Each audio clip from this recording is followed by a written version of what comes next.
Vamos agora à apresentação que tem o tema ELA, Passado, Presente e Futuro, pelo Dr. Walter Bradley. Please, Mr. Bradley.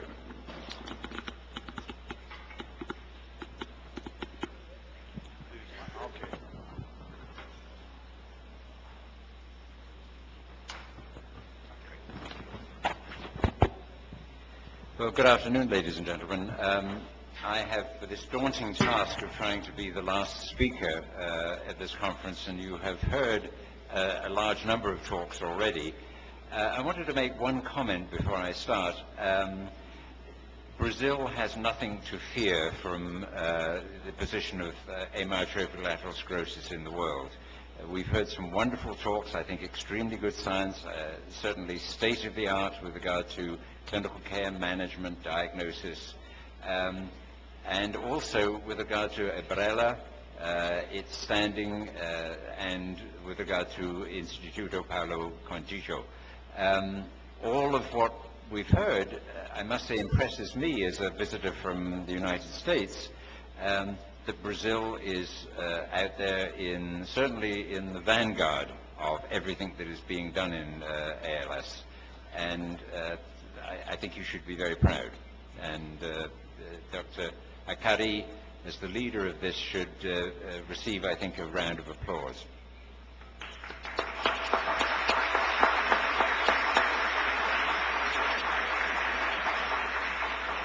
It's nice to see him blush.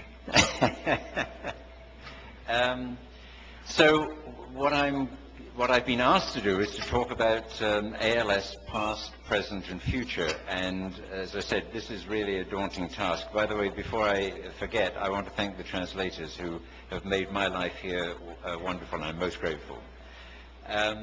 So what I've done is just try to collect off the web a number of photographs of people, figures that have played a role over the years.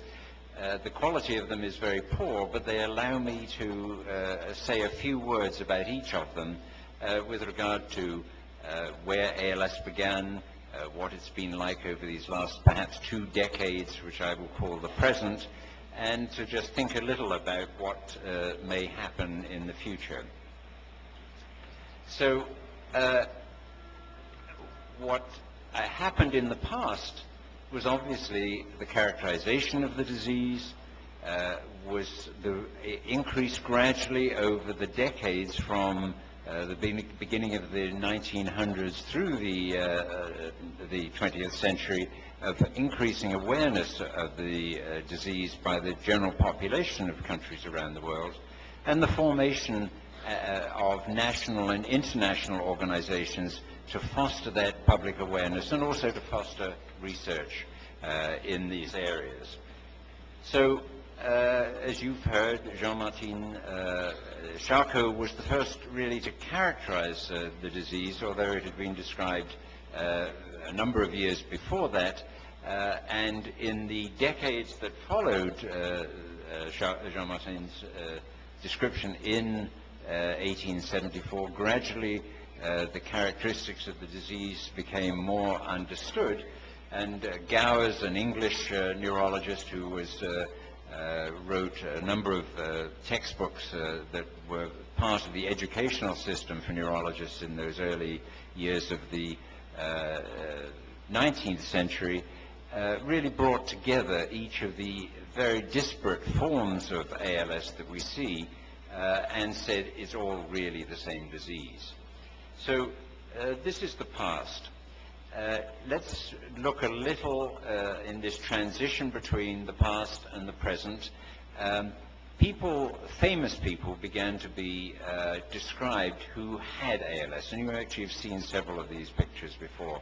I think Stephen Hawking is one of the individuals, a very eminent astrophysicist who wrote the book that explains to you and me how the universe began from the Big Bang, and very complex mathematics and physics that even I think a lay idiot like me can understand. And yet he has ALS. It's a progressive muscular atrophy form of ALS. He's unusual in how long he has survived with ALS. He's now in his 60s, and it began when he was about 20. But I have another patient who has lived 40 years with this disease and is still working.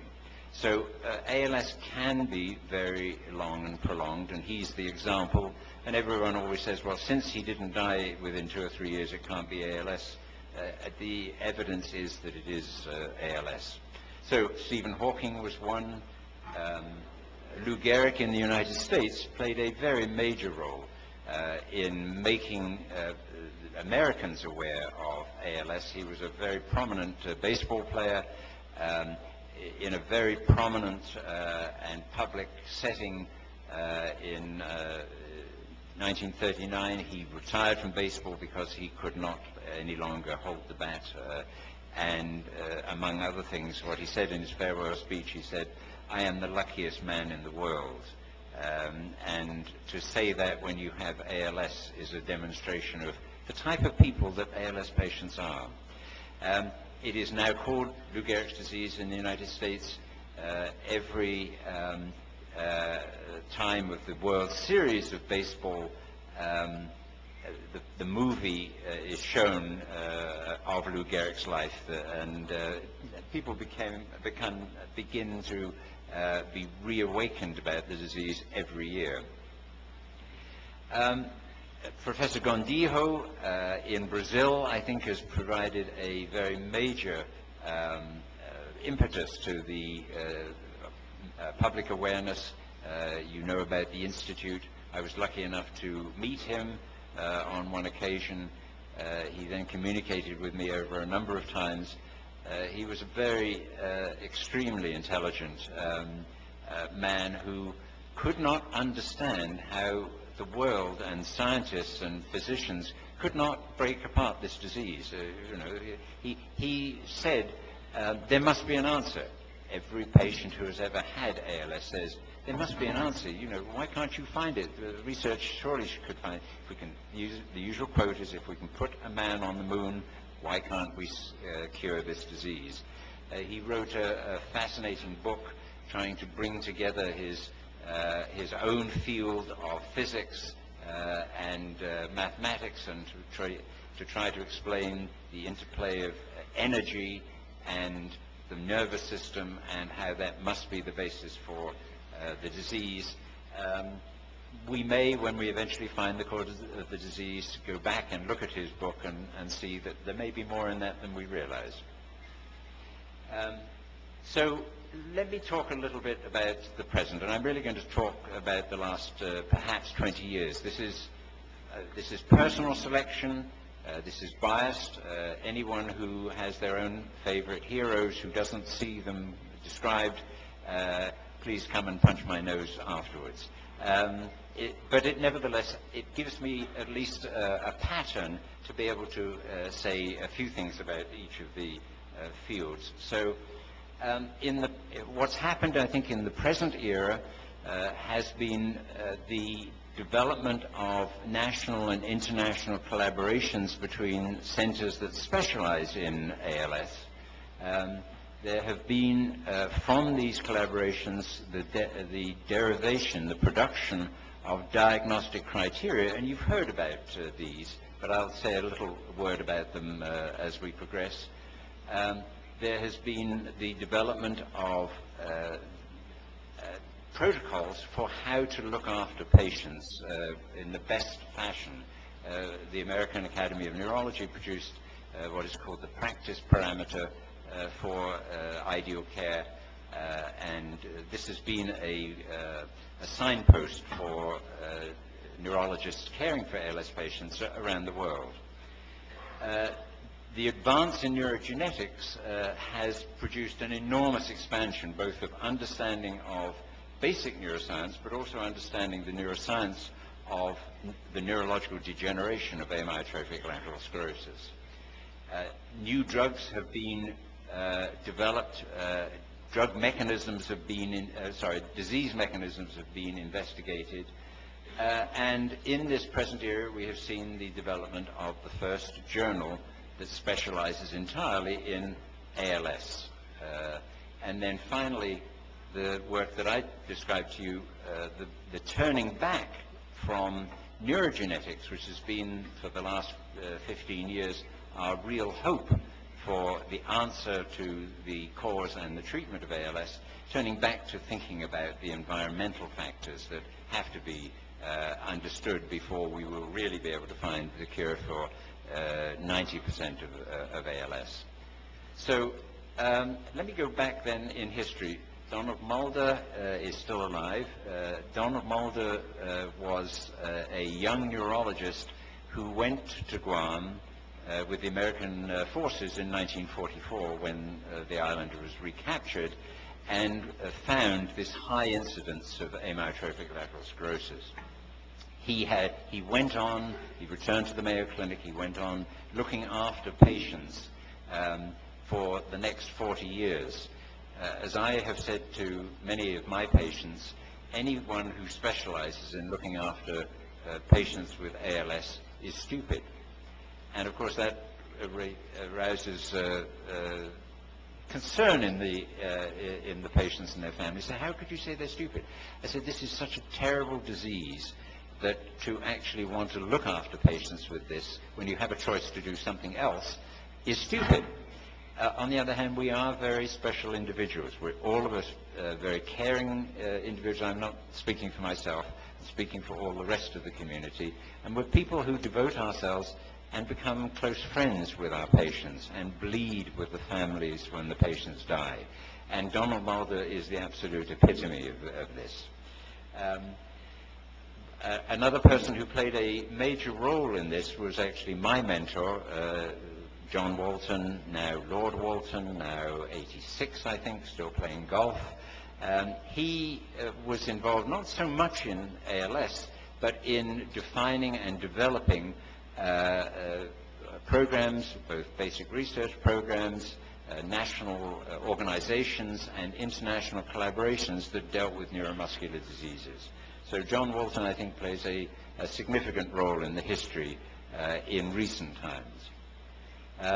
Bud Rowland, Lewis P. Rowland in Columbia Presbyterian in New York, has been a major figure in the advance of ALS, both as a carer of patients and as a organizer of symposia, organization of basic research laboratories into ALS, and Bud still fights on against this disease. Ted Munsat, who was a colleague of mine and a chair of mine for a period of time, was perhaps the first person to bring in quantitative neuromuscular testing, the testing of strength and the quantitation and determination of the progression of the disease over time, and the use of that to begin to understand the disease more, how it developed, how it spread, what the prognosis was, and how you could develop tools that would then be used in therapeutic trials. And he indeed did do a number of therapeutic trials.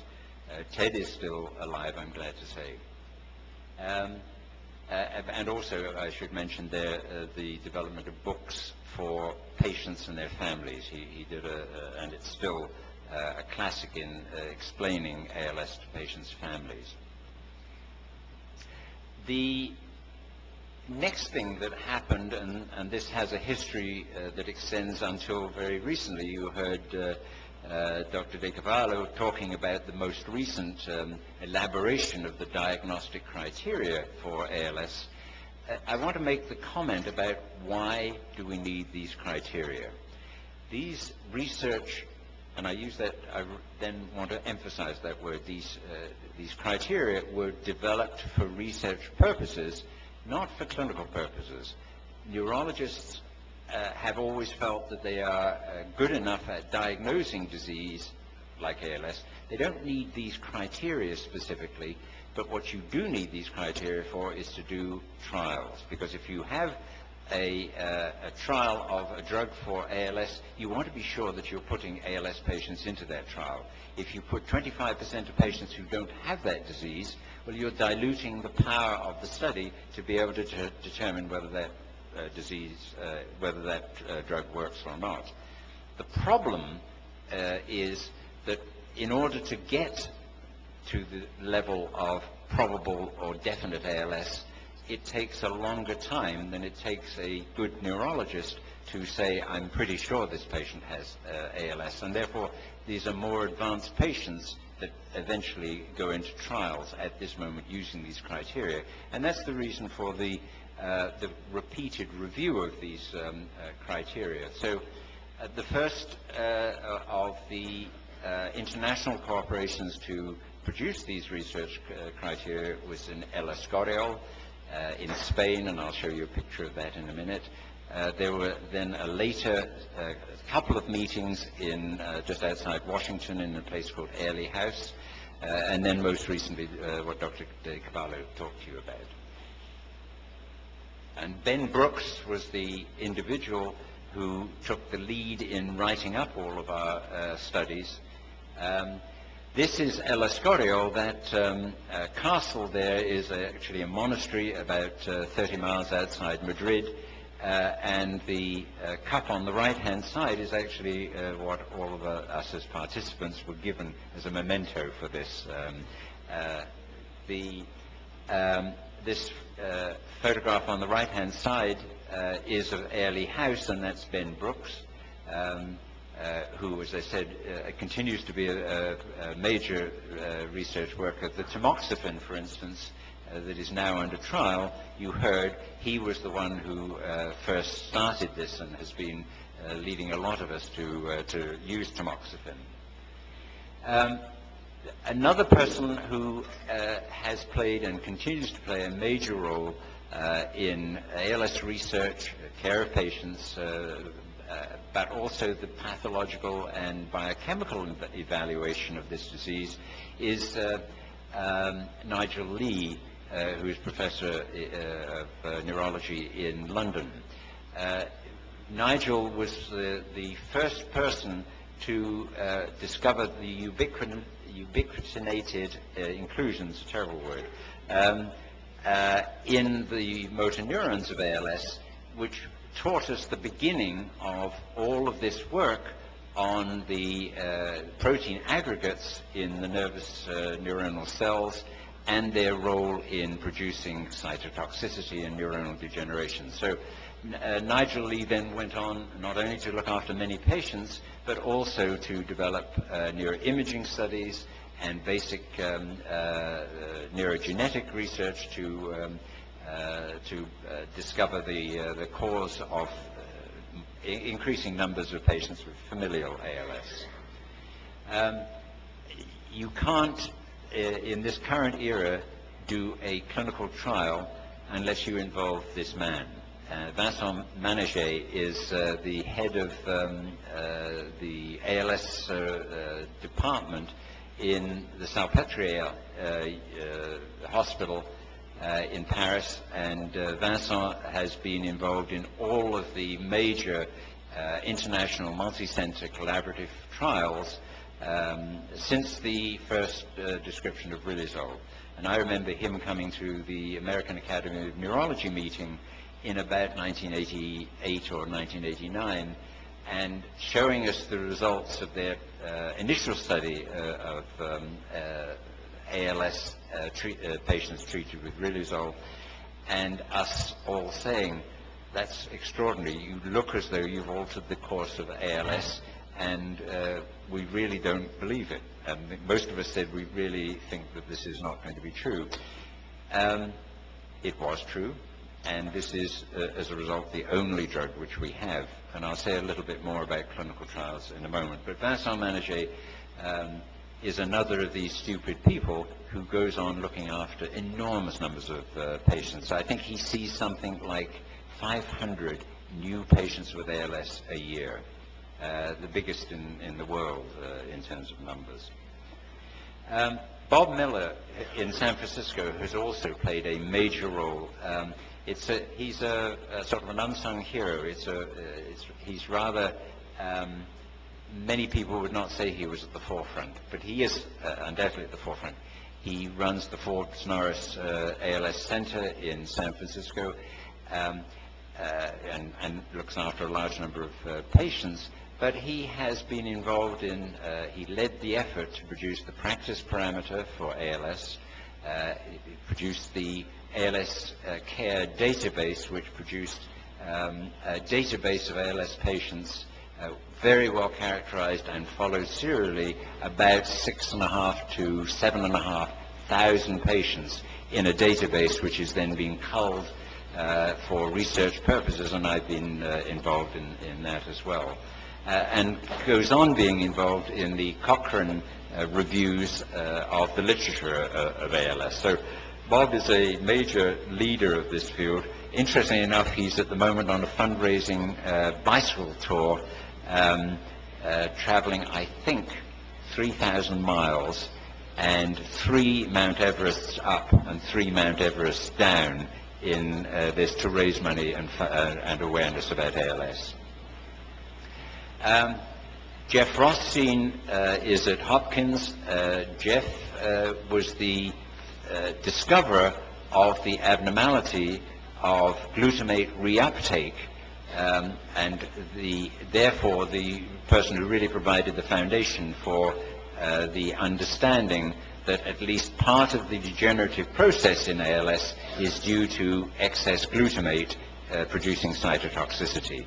And he goes on being a leading, or probably even almost the leading, clinical neuroscientist, clinical neurologist and neuroscientist, doing research looking for new drugs.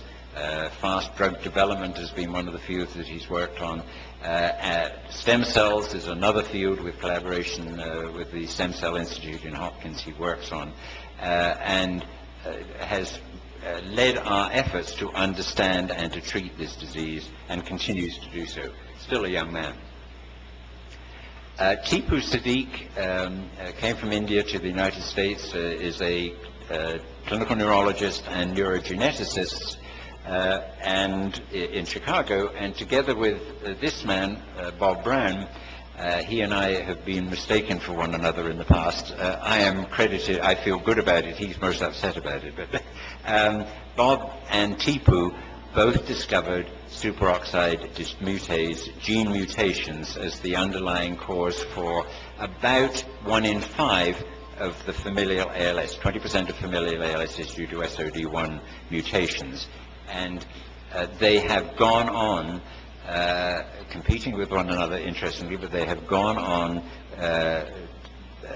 discovering new genes that are responsible for familial ALS, and to some extent themselves, but mainly passing this over to other neuroscience research laboratories to try and take these gene mutations to put them into transgenic mice and other animal models, and you've heard a lot of this work already in these last 2 days, and to understand how those gene mutations actually make the nerve cells die. And that has, as I said, taught us a great deal about the mechanisms by which neuronal death occurs, and we all had the hope originally that SOD1 mutation would teach us what motor neuron disease was due to. In the end, none of those have been the answer for the whole field of ALS, but certainly neurogenetics has taught us an enormous amount of the background and basic information that we need in order to be able to, in the end, understand this disease. This is actually Don Cleveland, and Don is a very bright neuroscientist who was at Hopkins originally and is now in UC San Diego, I think, who has dissected these transgenic mice with SOD1 deficiency, and perhaps the most important discovery that came out of this, by making chimeras, which is mixtures of embryos, so that the animal has some cells of one type and some cells of another type. Using that, he was able to show that if you have the mutant SOD1 only in the motor neurons, but the supporting cells of the nervous system were wild type, were normal, the animals lived a normal life all of their life.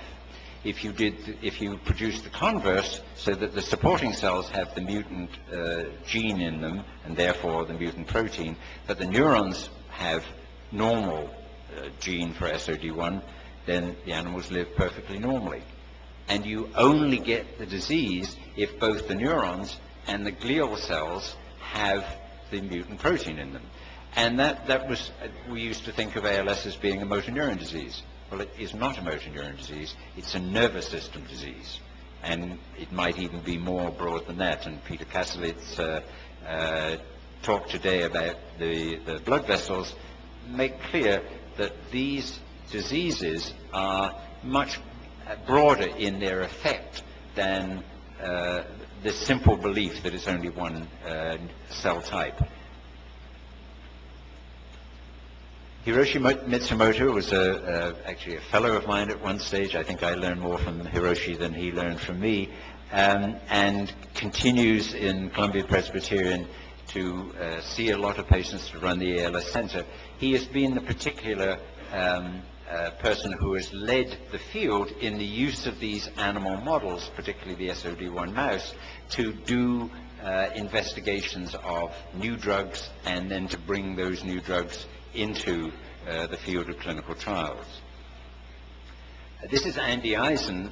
Andy Eisen in Vancouver, it's the most terrible picture, but it's the only one I could find, is in Vancouver, an Englishman originally who settled in Canada, who has been the main person who has used transcranial magnetic stimulation to look at the function of the upper motor neuron, a field which is very difficult, and to continue to say and give support for the fact that he believes that the disease really starts in the upper motor neuron and spreads downwards.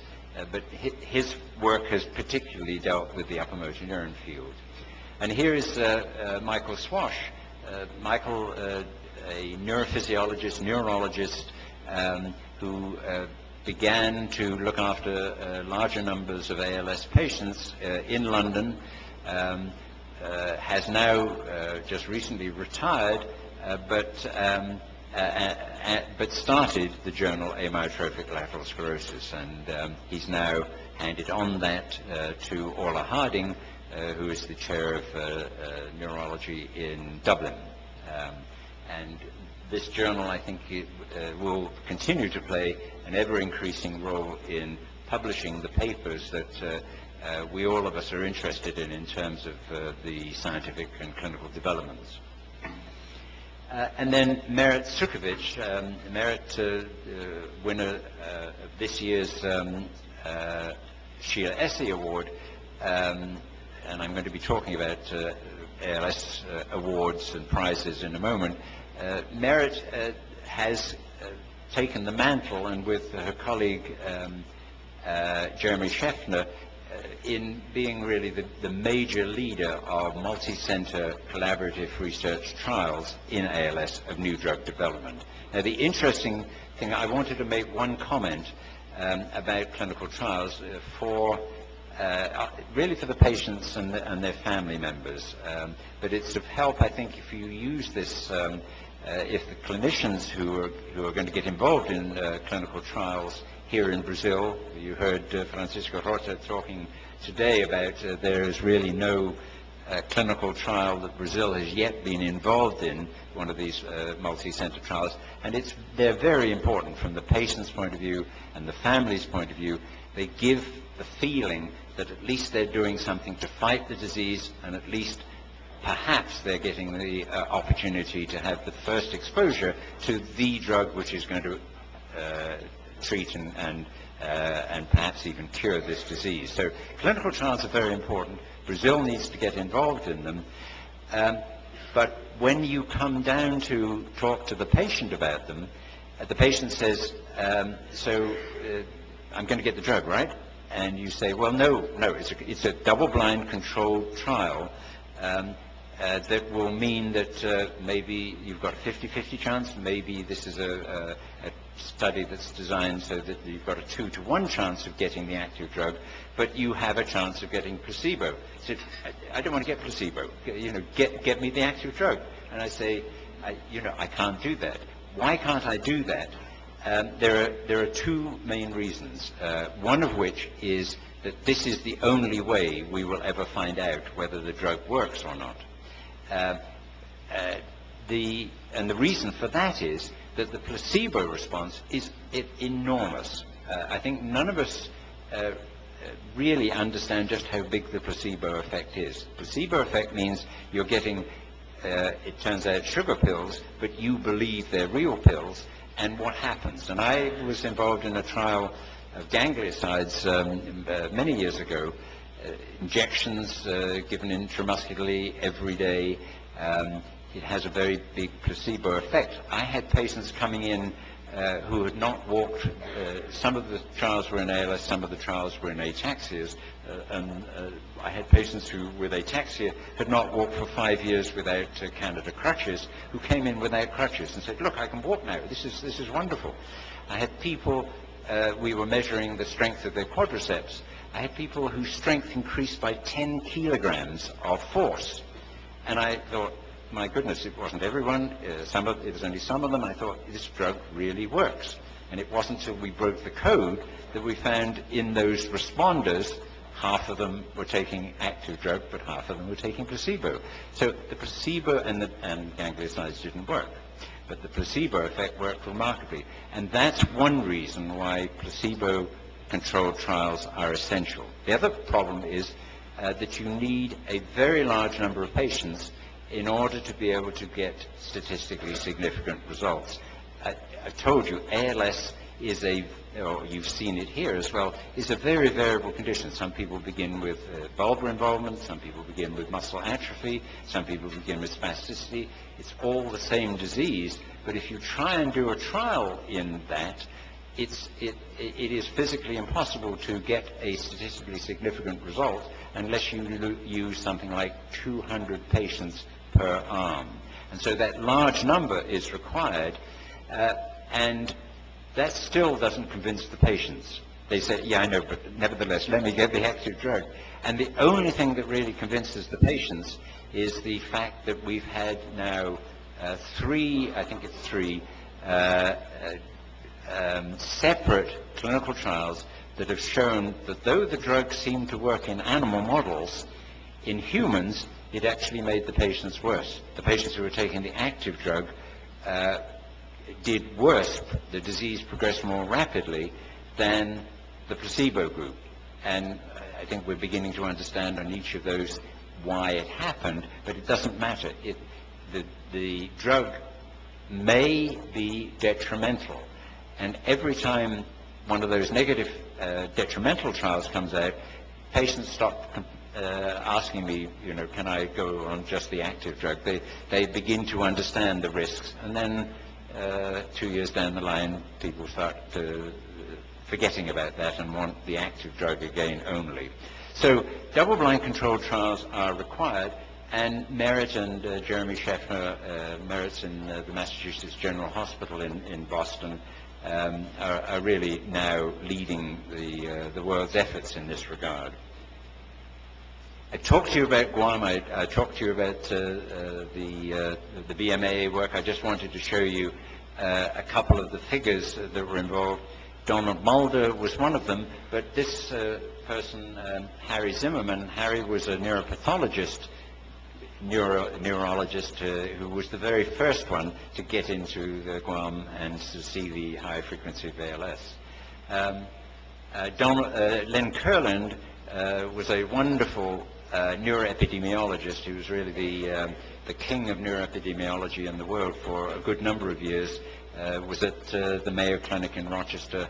A great database of patients, a lot of epidemiological, a lot of what we know about many diseases came from Don Mulder and the Mayo Clinic database. And he was with Len Kurland in Guam in those early days. Arthur Bell was actually the first person to isolate BMAA. He was a botanist in London. Peter Nunn was a chemist who followed him and did further research on BMAA. Peter Spencer was the person who really, a very good neurotoxicologist and publicist, and really publicized the early work on, and did a lot of early work on animal models of BMAA toxicity. This is Paul Cox. He's standing beside a cycad tree which has got these roots above it. It's an ornamental tree. This happens to be in Shanghai. We were in Shanghai at the time. As I've said several times, if this BMAA hypothesis is correct, he will get the Nobel Prize. This is going to be such a breakthrough. If he's not, well, he's had a wonderful run, and so have I. And you've seen that.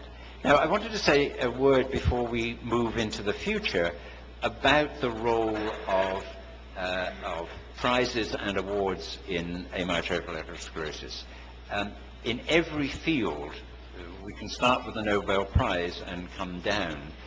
In every field, the availability of a prize that really defines that the awardee is the leader of the field or has made the most significant contributions plays a great role in the advance of science. And so we have some of these prizes in ALS, and it's important, in fact, that we not just expand the number, but we in fact expand the value.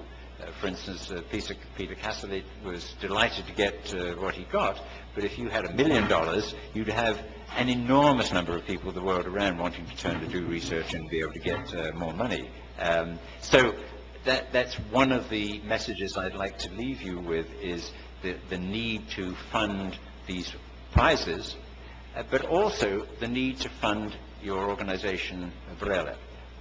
In the United States, there is a much larger amount of money that goes to the national organizations that deal with ALS because the tax system and to some extent the history of the country is charitably minded.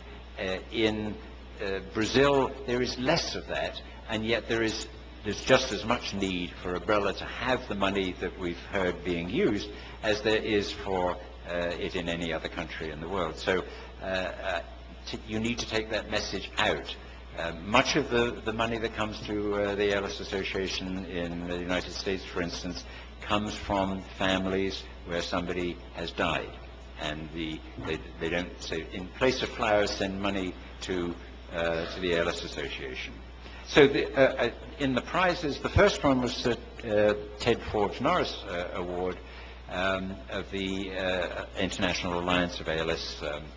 The second one was the Sheila Essie Award of the American Academy of Neurology.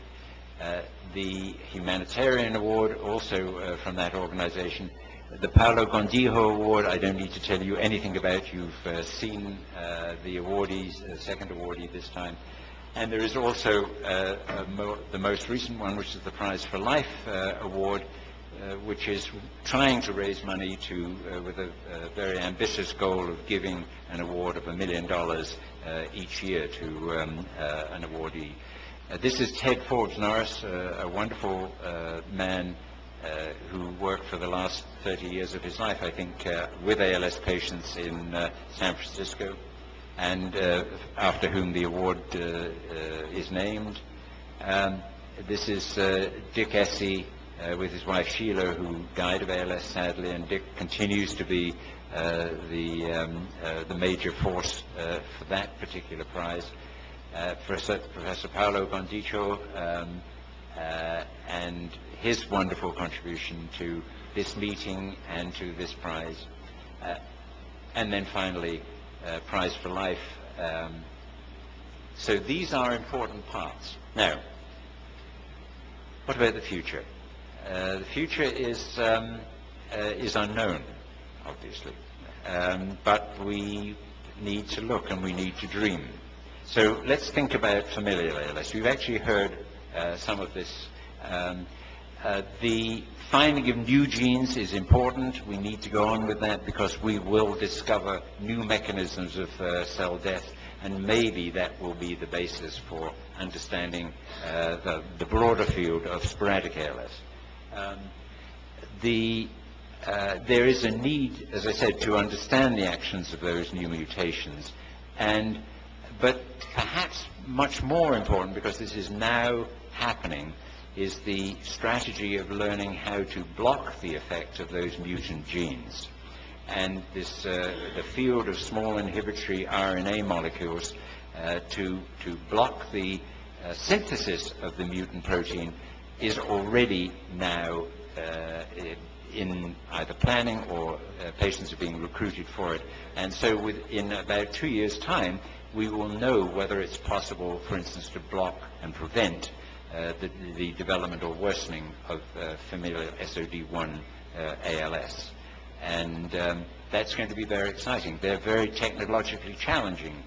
These have to be given by infusions into the CSF, and that may still not be the best way to do it, but that's at this moment the only way that it is being done. And then finally, what I said in a comment the other day, yesterday, about using in vitro fertilization and cell sampling to prevent the birth of children with these mutant genes is a field which we have available for familial ALS. And what about sporadic ALS? Well, if we can discover the cause or causes, the environmental factors that give rise to it, then we have the mechanism of at least being able to attack those environmental causes. So this is undoubtedly the future, and how to eliminate exposure to those causes is what we will be doing in the future. We need also, if there is an environmental cause, we need to be able to treat the patients who already have been developed the toxicity from that. And then finally, stem cells and the use of stem cells you've heard at the moment. So this, I think, is where the future will go. And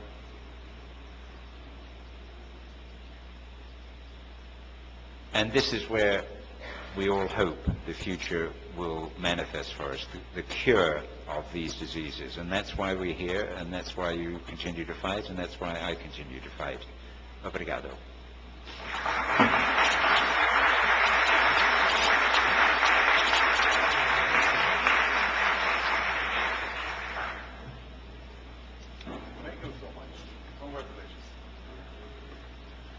Senhoras e senhores, novamente agradecendo a apresentação do Dr. Bradley, que continua conosco na